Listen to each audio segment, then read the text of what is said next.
and for participating, because we all have something to share over the next hour and a half together. As a background for this work, I'm going to speak for a short while about silence, about love, and about the Quaker practice of right ordering. Then for half an hour, we shall go into small groups to share our experiences, what happens in silence and how it affects our lives. And then I'm also going to suggest a couple of questions for you to consider at that time. After that, we will come together again to share our thoughts and experiences. And in this, we will follow the Quaker practice of right ordering, which I am about to describe to you. And then we will come to an end. As part of this practice, we will start with 1 minute of silence together. We call this gathered silence.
Friends, I was born into a Quaker family, and so I was born into silence. For it is silence which governs the lives of Quakers. Whatever the task, it is governed by silence and what we call right ordering. This going into silence is not withdrawal. It is engagement and action. And right ordering is important because it shapes the ways in which we listen to each other and the way in which we make decisions. So if, for example, we Quakers are having a business meeting, we start, as we have just now, with a period of silence as we settle and come together. And then the convener of the meeting will introduce the first item on the agenda and invite us to speak to it. The practice of right ordering is that each person that speaks is listened to with attention, without any interruption. And then when they have finished speaking, there will be a period of quietness before anyone responds. It might be quite short, but there's a gap, a little pause before anyone responds. And the manner of that response, whether or not it is agreement, is offered thoughtfully and peacefully. This self-governed practice continues until the convener of the meeting feels that she can offer a minute, a formal paragraph or two that captures what we Quakers call the feeling of the meeting. If friends, as we Quakers call ourselves, if friends are not content with the minute and there remains contention, the convener will either take the meeting into a longer period of silence and reflection before the discussion continues, or she might eventually suggest that the matter be referred to at a later time, when friends have had more time to consider what has been said. We never make a decision by taking a vote, since this encourages division and often leaves some to feel that they've not been heard. And although you may wonder if this means that decisions are never made or are always delayed, I can only say that in my long experience, this is not so. Perhaps because everybody knows that they will be heard if they have something to say, in almost every case, a way is found that all friends feel able to support. For even if they have reservations, they will have been heard and may now be content. Indeed, perhaps it is because friends assume that this will be so, that this happens. To assume antagonism may be to create antagonism. And the context of right ordering and silence seems to lead naturally towards agreement. Friends know that when they speak, they will be heard and will not immediately and perhaps thoughtlessly be opposed. But why, you might ask, is this silence so important to us? And the reason is, or at least my understanding of the reason, because no one Quaker can speak for another, my understanding of the reason is that it is because it leads towards love. Older Quakers might say that it leads us to God. But since the teaching is that God is love, I would say that silence leads us to love. Love at work. We wait on love. As I've said, it's important to understand that what we have here, what we have in this gathered silence, deliberate gathered silence, is not a withdrawal from, but a stepping into. This practice of silence is not separation, it's engagement.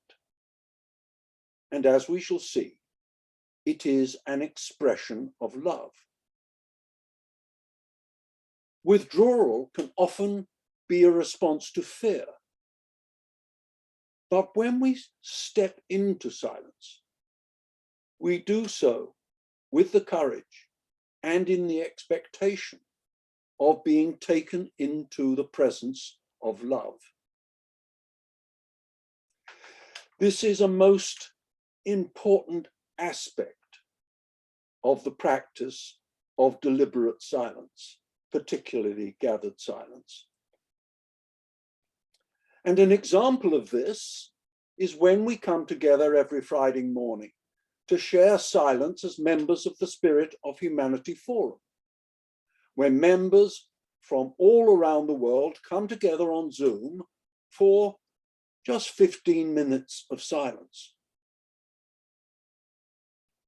This Friday silence arose out of COVID because it enabled us to gather together rather than feeling utterly isolated. And likewise, my local Quaker meeting and the Spirit of Humanity members in Iceland have been doing the same ever since the first lockdown. In each case, our experience has been that of a deep and loving participation. And as you can imagine, we look forward to these moments of silence, even though we gather remotely. This practice of silence then, this deliberate silence, and perhaps also the Quaker practice of right ordering, are healing and nourishing. This is something that I've tried to express in a series of discussion papers titled The Recovery of Love, which are on the Narrative of Love website, narrative-of-love.org, under the heading of publications. Paper 2 in that series speaks of love, and paper 3 speaks of silence in many traditions. So let me now say something of love. We need to speak of this because, as I tried to set out in my book, Love and the Divine Feminine, it is this teaching of love that was lost to us in the great church's obsession with sin and redemption. An obsession that required the story of a man brutally put to death on a cross to save us from our sins. But now, mysteriously, inexplicably perhaps, these teachings of love are coming back to us. For however much we think we have to search for love, love is always there for us. It is ever present in the being of the cosmos. In the presence of love and the divine feminine, love speaks and says, I am the messenger of stars and of river, wind, and earth. Hear me, invite me in, and for a while, suppose that what I say is true. For I speak of being in love. Love is a way of being.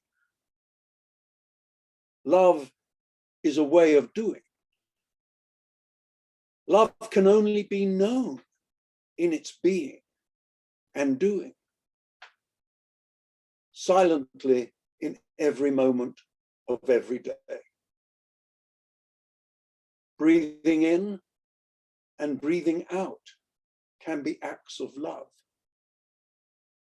For we have to surrender and give way to love.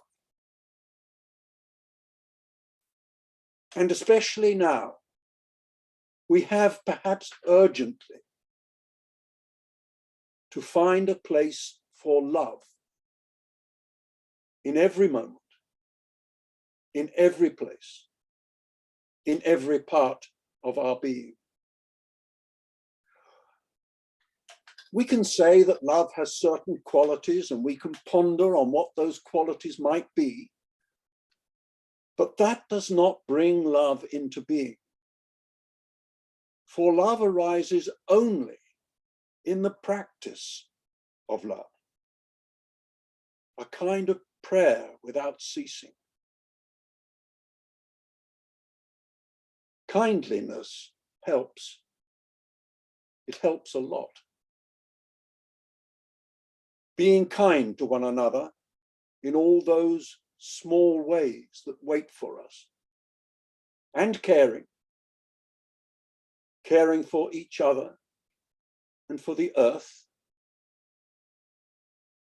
Indeed, according to love, that is the main purpose of being here at all,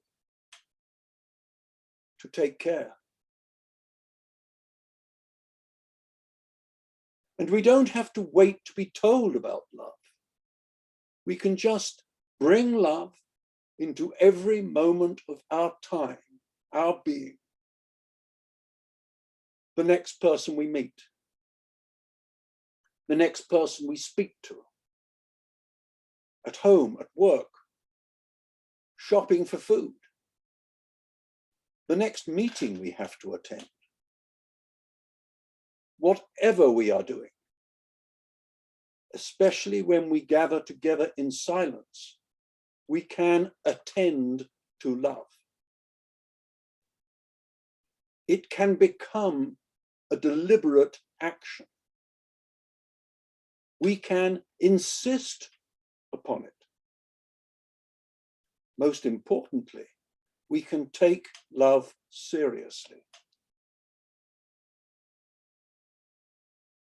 However, unlike so much of what we are asked to do, love cannot be done in a hurry, and it's not a competition. We can't have love, for love is found only when it is shared or given away. And the more we give, the more there is to give. But it does require a kind of discipline, an unending intention to love, and a watchfulness too, noticing when, in those moments of irritation and fearfulness, we let love slip away. And this brings us back to silence. For most especially, to find love, we must find silence and stillness.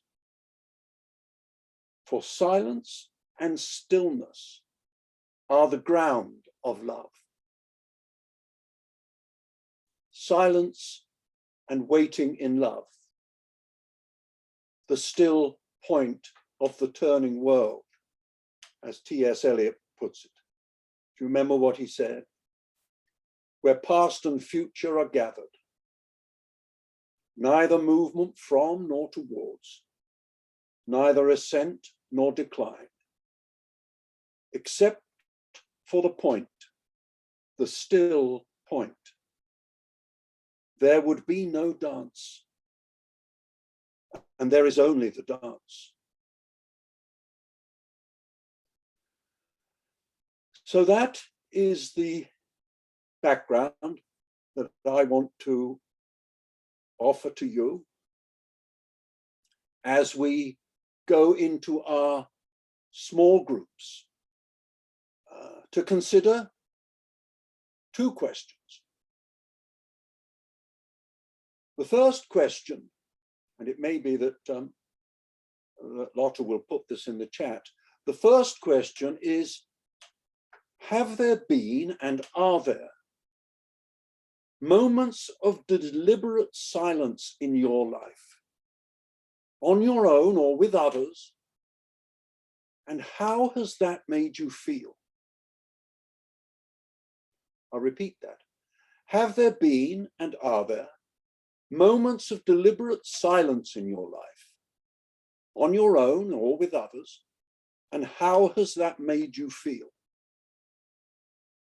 And the second question is this: is it possible that love can be found in such silence? And if so, how might we integrate both the love and the silence into our everyday lives? Again, I'll repeat that. Is it possible that love can be found in such silence?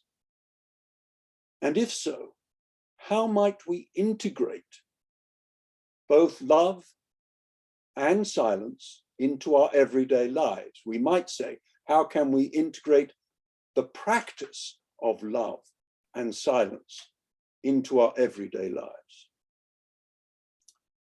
So in a moment, we'll go into small groups, and when we come back together, and following, if we might, the Quaker practice of right ordering that I've described, we will meet together to share our experiences and, if you like, ask questions. We will listen to what is being said and then make sure that there is a little gap of silence before the next person speaks, and so on and so on. You may wish to speak or you may not. Both speaking and holding the silence are equally important. And if you simply hold the silence, you will be making a contribution. And after that, we will come to an ending. And so, Lotta, can I ask you now to take us into our groups, small groups? Definitely. I will stop the recording now.